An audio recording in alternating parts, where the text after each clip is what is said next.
Hello everybody, welcome back. So just a quick one really. I'm not a financial advisor, it's not financial advice, but what we're looking at here is what we've been waiting for, and we're on our way to meeting our target, which is the 9,200 to 9,000 area. That's where I will close my short and then decide whether I'm going to close it at 9,200. That's where my short is being closed, and I've been holding it since, here we go, around this area here, once this blue box area got broken. So where would be the next target after that?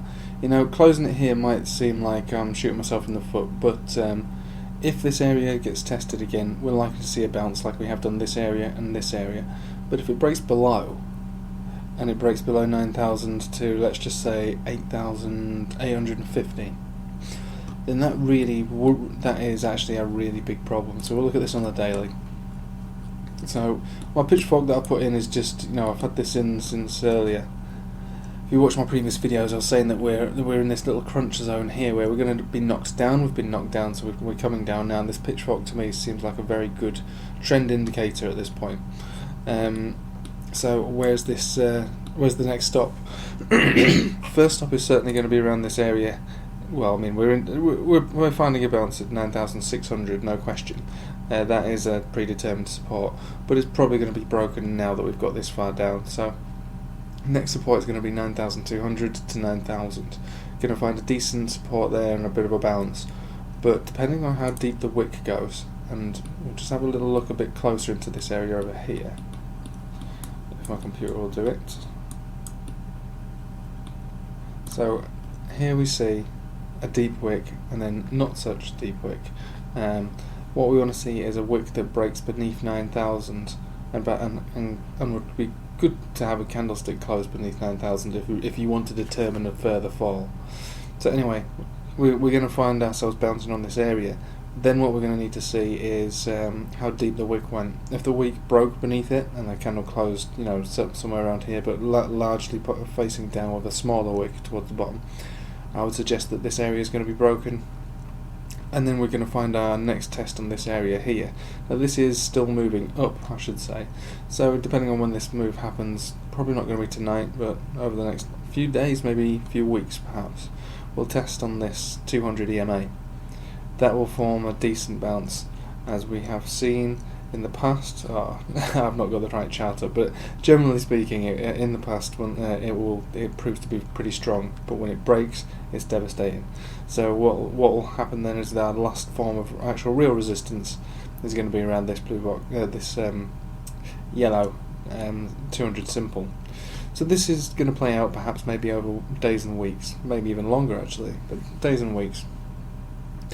These will move up, and these might at that point coincide with our trend lines here within the within this pitchfork that we've got in here. So the lowest that this pitchfork would allow at this trajectory is extremely low.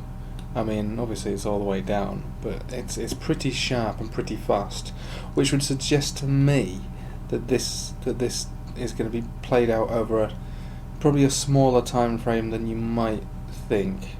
Okay, so we'll work this one out. So how long is this going to take? So we're on a daily chart here. The lowest form of resistance currently is 7,500. I'd be very surprised if that level even gets tested of 7,500, but it could do. But by the time we get to that point there, this 200 simple will have moved up, and it'll be within one of these trend lines. So it's unlikely to go lower than, I'd say, 7,600.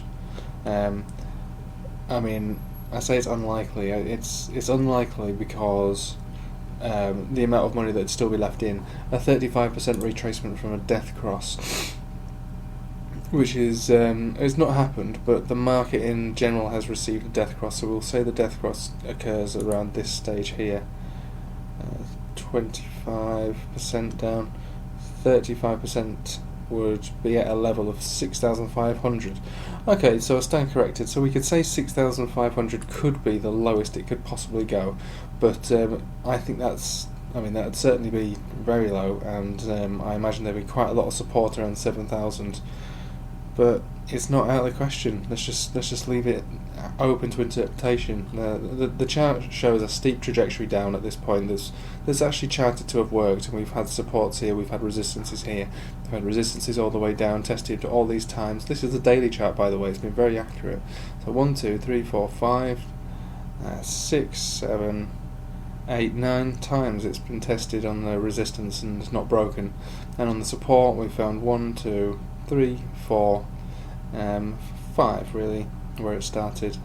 5 points of support. So it's actually pretty strong, especially this lower line here and certainly this one here. So if this does play out to the absolute downside, we could be going much lower than 6,000 actually, but I find that very unlikely. We've got very strong supports on these two here, and we've also got support on the bottom of the blue here, between the green and the blue. But it's certainly steep, so I would say that this is likely to play out sooner rather than later and be resolved sooner rather than later. That's probably what I should say. But by saying that, I'm still talking about October, so we might be in this move now for a month. We might not be finding our way up again for a month. I'll look at Matic just very briefly, because we do follow Matic. So Matic is again, you can see it's these supports and resistances on these moving averages do mean something.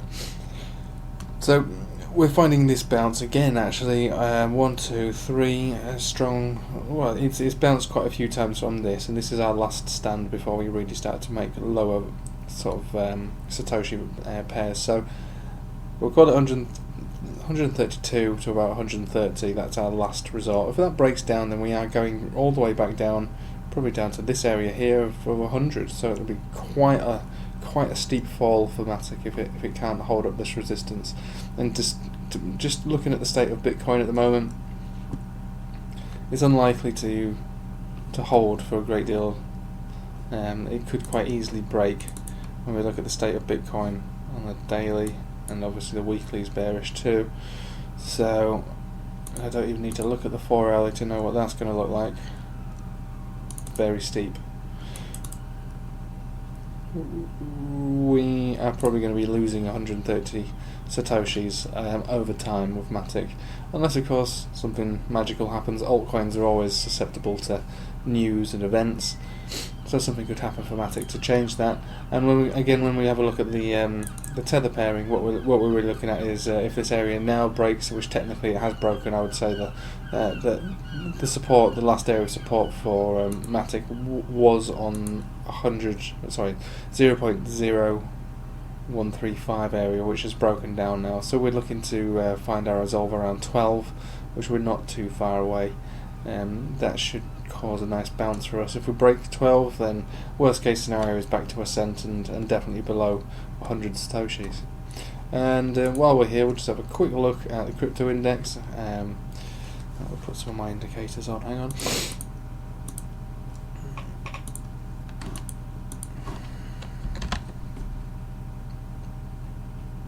Actually, there's no need, because there's really no need for those actually. What we're just looking at is to see if we can find where this whole market's headed before a decent bounce.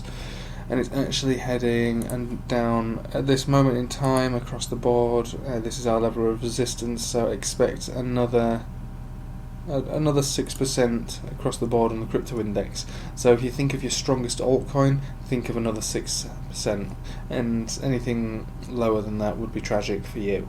This is the whole market in general, so there's a lot of coins that are going to be falling a lot steeper and heavier, and have in this moment here. This whole moment from this point here had a 35% destination, could bring us right down to here. So we're kind of looking at, from where we are now, about another 28% for the crappiest of the shit coins, and roughly about another 5 or 6% for the strongest altcoins. When I say strong, I don't necessarily mean things like Ripple, I don't mean Litecoin, and I don't mean Cardano. I mean the ones that we don't see, and the ones that are behind all that, the ones that are actually showing strength.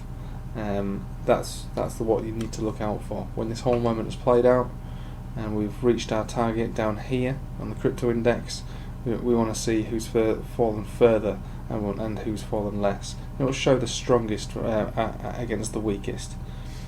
Anyway, I will update you on that one. That's my newest theory, so I'll update you on that. And I know it's been a bit of a long video, but yeah, it's been a bit of an eventful time. And like I say, we've been waiting for this one to play out, and now it's playing out. So just I thought I'd show you my next course of action and what we should all be thinking of. Anyway, thanks for watching. Take it easy.